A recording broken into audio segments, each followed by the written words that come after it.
Bonjour et bienvenue sur Allo Finance pour faire un point à l'ouverture. Après le net rebond de la veille alimenté par des rumeurs d'un déblocage de l'aide d'urgence de la zone euro à la Grèce, les marchés actions avaient pris de la vitamine C. Mais sur cette séance, le réveil est beaucoup moins explosif. Le CAC 40 ouvre en légère hausse de 0,14% à 4012 points. Et pour cause, les investisseurs seront prudents avant les chiffres de l'emploi américain de mai avec l'enquête ADP publiée en début d'après-midi. En avant-goût donc de la température du marché du travail outre-Atlantique 2 jours avant les chiffres officiels du marché du travail américain. Et sur le front macroéconomique, l'actualité sera également très chargée.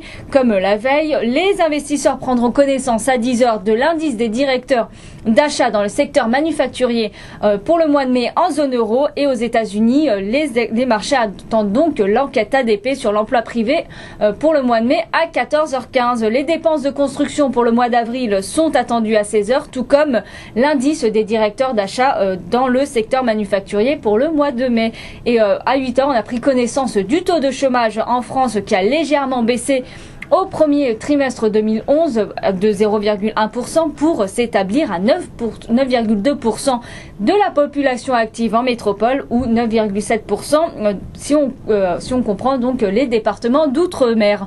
Veolia du côté des sociétés qui flambe de 9,16% à 1,43€ après avoir annoncé la signature d'un protocole d'accord avec l'Office national de l'électricité marocain pour le développement et la réalisation en commun d'un parc de 300 MW à Tétouan, près de Tanger. AXA a dévoilé à l'occasion de sa journée investisseur son plan d'action baptisé Ambition AXA, dont l'objectif financier est de faire progresser son résultat opérationnel par action de 10% par an d'ici 2015 et de générer 24 milliards d'euros de cash flow opérationnel disponible sur la période 2011-2015, dont 11 milliards pour la seule activité vie, épargne et retraite. Le plan est bien accueilli par les marchés puisque le titre de l'assureur français est propulsé en tête du CAC 40 sur un gain de 2,02% à 15,14 €. Saint-Gobain grappille 0,05% à 45,95 € après l'acquisition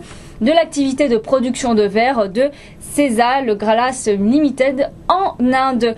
Autre opération de rachat, Schneider Electric qui a jeté son dévolu sur Telvent, un éditeur espagnol de logiciels et de solutions informatiques dédiés à la gestion en temps réel d'infrastructures critiques dans les secteurs de l'électricité, du pétrole ou du gaz et ainsi que du traitement de l'eau et du transport. Le groupe français fera donc une offre d'achat amicale en numéraire pour la totalité des actions à un prix de 40 $ par action, soit une prime de 36% par rapport au prix moyen sur les 3 derniers mois, ce qui valorise le groupe espagnol à 2 milliards de dollars. Le titre du français gagne 0,39% à 115,05 € dans les premiers échanges à la bourse de Paris. Rémi Cointreau reprend 0,88% à 57,50 € et a conclu la cession de Paper Isdec à EPI pour une valeur d'entreprise de 412,2 millions d'euros. Neopost recule de 0,27% à 62,05 € après la publication de la veille de son chiffre d'affaires à 234,2 millions d'euros,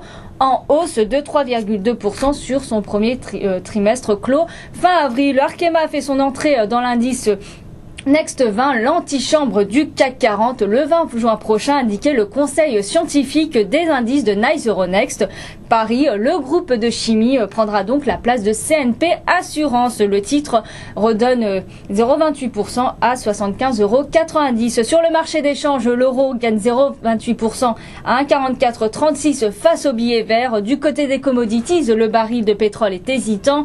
Le WTI grappille 0,13% à 102,87 $ ou le Brent qui gagne 0,06% à 116,80 $. Le métal jaune, quant à lui, cède 0,15% à 1532 l'once. Voilà ce qu'on pouvait dire à l'ouverture. Merci et à très bientôt sur Allo Finance.